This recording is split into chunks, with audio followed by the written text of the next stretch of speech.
When I bought my 120-acre ranch 2 years ago, I envisioned peaceful weekends fishing at the lake, grilling under the stars, and maybe letting the kids learn to pitch a tent. What I didn't expect was a homeowners association, one I never agreed to join, trying to dictate what I could and couldn't do on my own land. It all started innocently enough. Last fall, I decided to set up a weekend campsite next to the lake that sits in the southeast corner of my property. I parked my truck, pitched a modest tent, and lit a fire in a designated ring I had built months earlier. My wife and I grilled burgers while the kids caught sunfish and skipped rocks. It was the kind of weekend you dream of when you buy rural property. But peace didn't last long. On Sunday morning, a sheriff's deputy pulled up. He seemed confused, even apologetic, as he stepped out of the cruiser. "Sir, we got a call from the HOA about illegal camping on private land," he said, eyeing my fire pit and tent. I laughed, assuming it was a misunderstanding.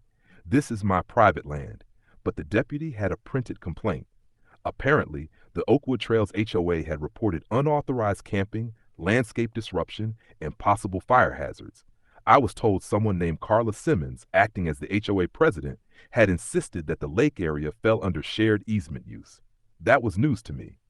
When I bought the ranch, I made sure it was free and clear of encumbrances. My title deed makes no mention of easements near the lake or any HOA jurisdiction. So I pulled out the paperwork, showed it to the deputy, and he backed off. "Looks like you're in the right," he said before heading off.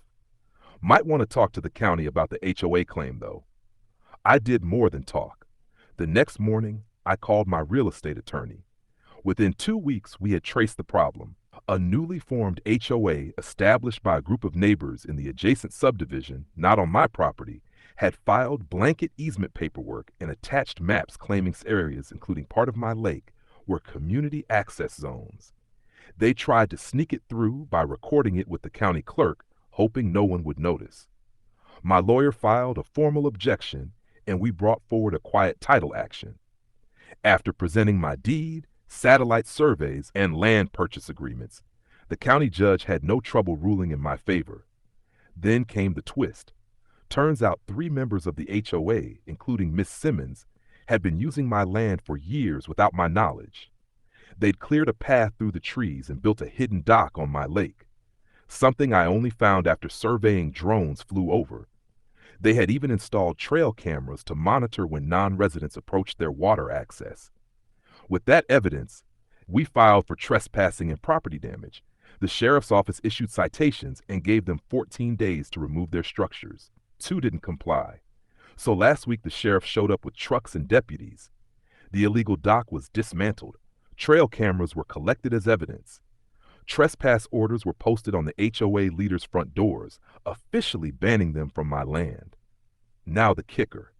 I'm building a proper lakeside cabin, solar-powered, fully off-grid, and 100% legal.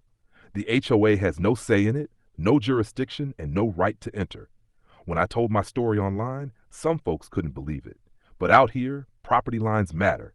And trying to enforce fake HOA rules on someone else's land, that comes with consequences. As for me, I'll be spending this weekend at the lake again. Firewood stacked, burgers ready, and not